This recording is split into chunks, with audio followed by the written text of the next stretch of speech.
Hello again, everybody.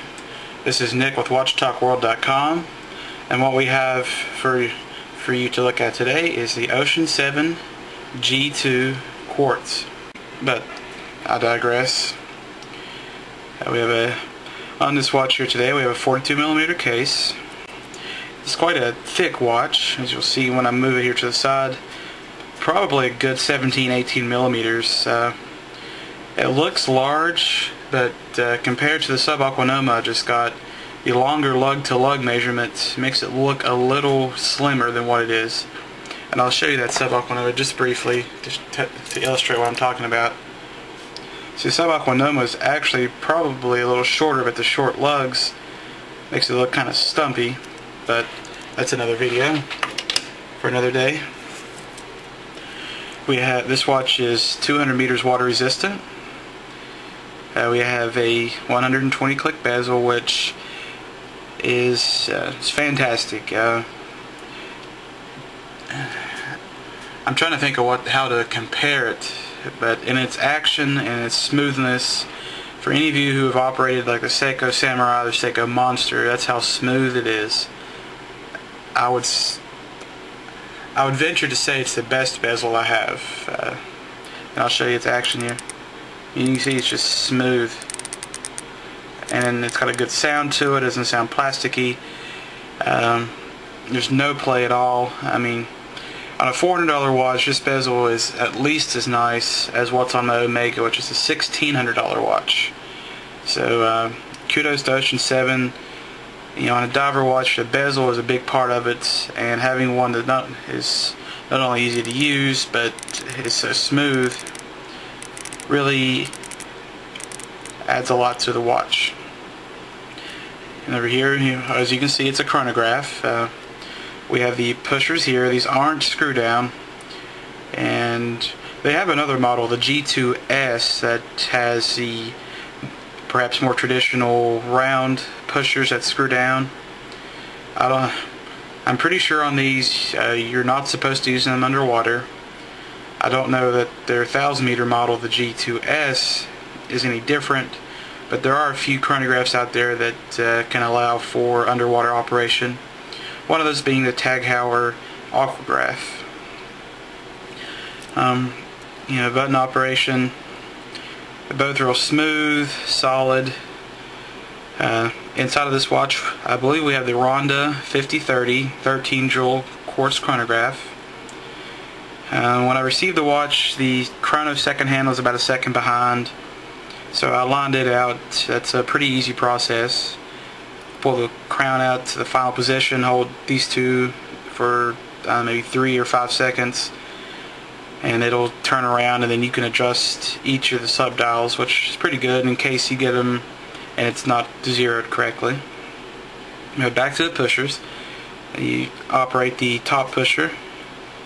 There's no click, it just kind of pushes in. It's nice and smooth. As you can see, doesn't hit the markers all that well. The chrono doesn't. Other than main seconds counter, it hits them well. We also have an hour and a 30-minute counter. So I don't use chronographs a whole lot, but for what this watch offered, I was really attracted to it, so I thought I'd give it a try. If you want to hit the top button again, hit this bottom one, it all resets. Kind of neat, kind of spins around. It's kind of cool.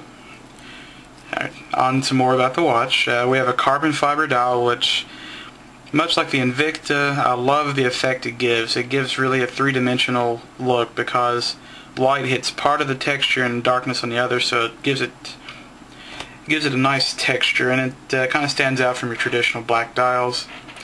The chronograph sub-dials are in a flat black, which gives a nice contrast.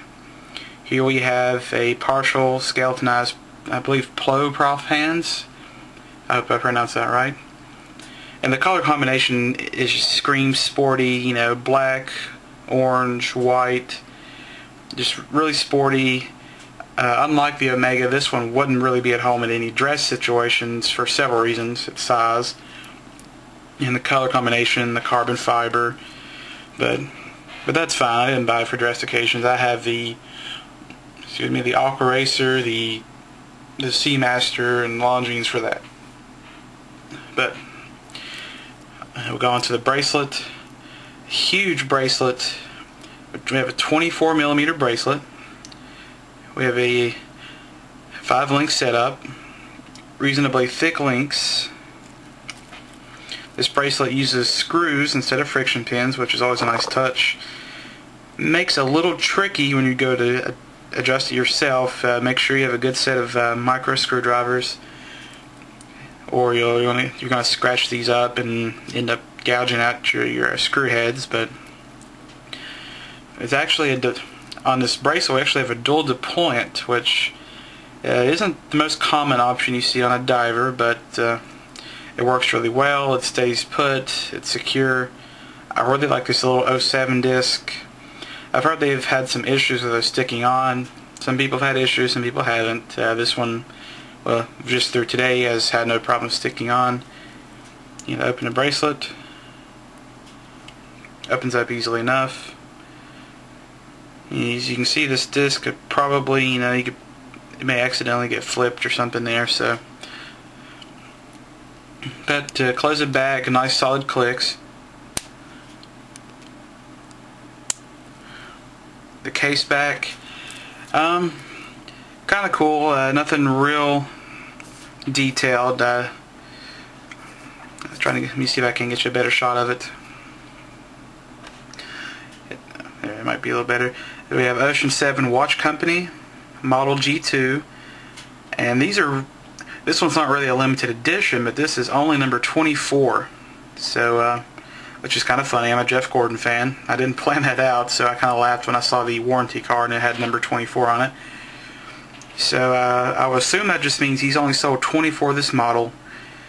You know, because part of that reason is they primarily focus on their automatics, which, they build quite a few more of. They've sold a lot more of, so don't take that as that nobody wants them. It's just people prefer automatics. Excuse me. Still kind of getting over the cold, but I believe I'm just about better. General impressions of the watch. It is quite heavy, but it's balanced really well on the wrist, and the wide bracelet really keeps it in its place. Sometimes a problem you see with a larger watch is if the strap isn't quite substantial enough, it moves around and you end up having to wear it tighter than you maybe normally. With this one, luckily, even without half links or any micro adjustment, I was able to take out 2 links and it fits comfortably. Some people have complained about the loom on these. It uses Super Luminova C3, which I believe on their newest ones they use a C1, which is basically, from what everybody said, is brighter, but I haven't had any complaints yet. But this watch is $399 from Ocean 7, and for the price, you're going to be hard pressed to find a watch with fit and finish equal to this with all the features. 200-meter water resistance, Swiss quartz movement, a 4mm thick sapphire crystal, fantastic bezel, the brushwork is really fine, a beefy bracelet with great fit, solid, dual deployment, nice case back, individually numbered, on and on and on. A nice box. This really offers a whole lot. Their automatic version of this and the 3-hand is $7.99. So really, you get kind of all the same goodies, minus the automatic movement for $300, $400 less. So definitely, I'd recommend checking it out. If you like big, thick diver watches. And at 42 millimeters, even though it's thick and heavy, it wears really well. The long lug to lug, if you have a small wrist, that might present a problem, but luckily I've got pretty large wrists, 7 3/4 inch wrists or so. But one more thing I touched on, didn't touch on. We got drilled lugs, nice fit here in the bezel. But if you have any questions for me, come by watchtalkworld.com.